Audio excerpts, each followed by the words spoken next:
இங்கு கூறியுள்ள அனைவருக்கும் என் மாலை வச்சதை தெரிவித்துக் கொள்கிறேன். நர்ஸ்கள் என்பது மருத்துவத்துறையின் முதுகெலும்புகள் என கூறலாம். அவர்கள் நோயாளிகளை கவனித்தல், நேர்த்தியாக சிகிச்சை அளித்தல், இதற்காக பொறுமை, சேவை செய்தல் என்ற பல பணிகளை செய்து வருகின்றனர். நர்ஸ்கள் ஆண்கள் மற்றும் பெண்கள் என இருவரும் இருந்தாலும் பெரும்பாலான நாடுகளில் பெண்களுக்கு மட்டுமே முக்கிய இடம் அளிக்கின்றனர். கடந்த காலத்திலிருந்து நிகழ்காலம் வரை நர்ஸ்களின் வாழ்க்கையில் பல இடங்களில் முக்கியத்துவம் நர்ஸ்கள் வகிக்கின்றனர். நர்சிங் பணியில் வரலாறு மிகவும் பழமையானது. இந்தியாவில் பழங்காலத்தில் ஆயா பெண்கள் நோயாளிகளை கவனித்தனர். தாய்மை, பராமரிப்பு, இரக்கம் ஆகிய மூன்றையும் ஒரே பணியில் பின்பற்றியவர்கள் நர்ஸ்கள். ஆனால் அக்காலங்களில் நர்ஸ்கள் சமுதாயத்தில் அதிக மதிப்பும் மரியாதையும் பெறவில்லை. அவர்கள் வேலை பாதுகாப்பதற்கும் உரிய நிலையில் இல்லை.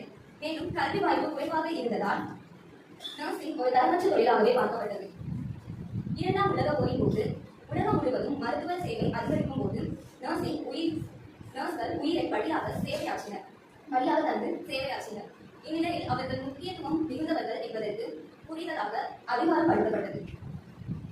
இன்றைய நர்ஸ்கள் மிகவும் அறிவு பயிற்சி பெற்றவர்கள். அவர்கள் உடல்நிலை கவனிப்பது, மருத்துவ அளவு பரிசோதனை, பக்க விளைவுகளை கவனித்தல், எமர்ஜென்சி சேவை ஏற்படும் போது சரியான நடவடிக்கை எடுக்க எளிய துறைகளில் பயிற்சி பெற்றுள்ளனர்.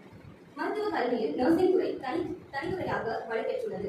நர்சிங் கல்லூரிகள், பட்டப்படிப்பு, முதுநிலை படிப்பு, பயிற்சி பட்டயங்கள் வழங்கப்படுகின்றன. கொரோனா காலகட்டங்களில் நர்ஸ்கள் தங்கள் அர்ப்பணிப்பையும் துணிவையும் உலகில் நிறுவியுள்ளனர். எதிர்காலத்தில் நர்ஸ்கள் ஒரு டிஜிட்டல் உலகத்தின் தொழில்நுட்ப உதவிகளுடன் பணியாற்றுவதில்